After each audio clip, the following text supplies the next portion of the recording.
Hello guys, I welcome all of you at my YouTube channel Explore the World। यहाँ पे China की तरफ से इंडिया के लिए कुछ ट्वीट्स आए हैं। वैसे तो ये लोग ट्वीट्स करते रहते हैं बट ये वाले थोड़े से अलग हैं, तो देखते हैं क्या बोला है इस बार इन्होंने। जी रोंग ने ये ट्वीट किए हैं, जो कि स्पोक्स पर्सन है चाइनीज एम्बेसी इन इंडिया की। ठीक है, अब इन्होंने यहाँ पे जो ट्वीट किए हैं वो किए हैं रिगार्डिंग ताइवान, जो कि काफ़ी इंटरेस्टिंग टॉपिक है। तो शुरू करने से पहले मेरे चैनल एक्सप्लोर द वर्ल्ड को सब्सक्राइब करें और बेल आइकन दबा दें ताकि नई वीडियो की नोटिफिकेशन आप लोगों तक पहुंच सके।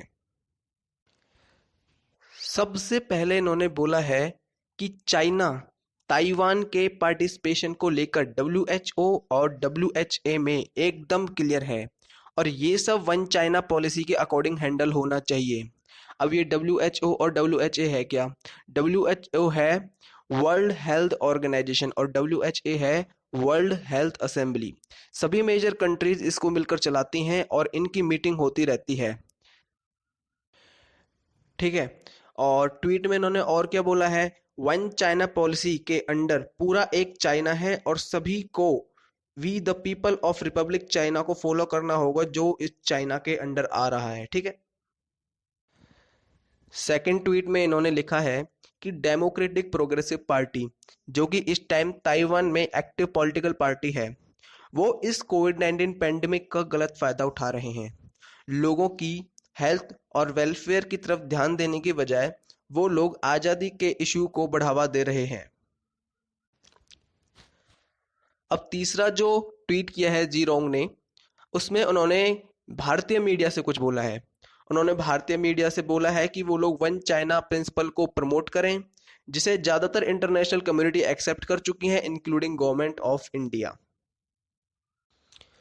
यहाँ पर एम्बेसी ऑफ चाइना ने सिर्फ इंडिया को ही नहीं बल्कि मोस्टली मेजर कंट्रीज को ऐसे ट्वीट करे हैं। यहाँ पे मैं आप लोगों को दिखा देता हूँ कि ताइवान एक्चुअल में है कहाँ पे। ठीक है, अब ये तो है इंडिया, ये है इंडिया। अब इसके राइट साइड में अगर हम जाते हैं तो यहाँ पे चाइना है, ये रहा चाइना। ठीक है, अब अगर ताइवान हमें देखना है तो यहाँ पे ये रहा ताइवान।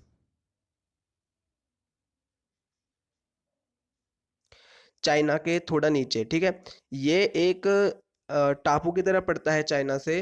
ठीक है, अब जो ताइवान है, ये अपने आप को एक इंडिपेंडेंट कंट्री मानता है और ये चाहता है कि जितने भी देश हैं वर्ल्ड में सारे इसे एक इंडिपेंडेंट कंट्री की तरह एक्सेप्ट कर लें।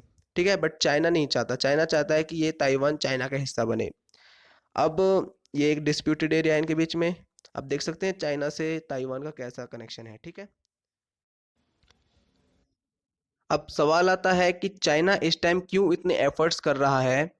तो 18 मई को WHA वर्ल्ड हेल्थ असेंबली की मीटिंग होने वाली है और वहां संभावना है, पॉसिबिलिटी है कि ताइवान एज एन ऑब्जर्वर बैठे। फाइव आइज के मोस्टली मेंबर्स ताइवान को सपोर्ट दे चुके हैं।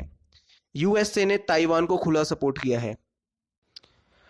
2009 से 2016 तक ताइवान ने WHA की meeting as an observer attend करी, बट 2017 में चाइना का इन्फ्लुएंस WHA में इतना बढ़ चुका था कि चाइना ने ताइवान को मीटिंग में एज एन ऑब्जर्वर ही नहीं बैठने दिया।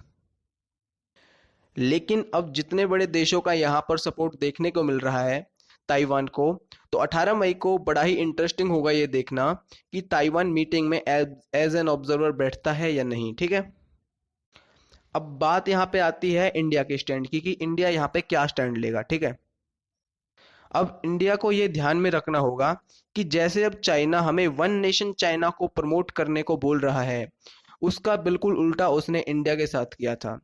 चाइना हमेशा से ही ओपनली पाकिस्तान का साथ देता आया है। यूएन में हमेशा चाइना पाकिस्तान के साथ भारत के खिलाफ बोलता दिखा है। आर्टिकल 370 को हटाने के बाद चाइना का बिहेवियर सबने देखा ही था, तो भारत को ये सब ध्यान में रखते हुए आगे कुछ प्रोसीड करना होगा।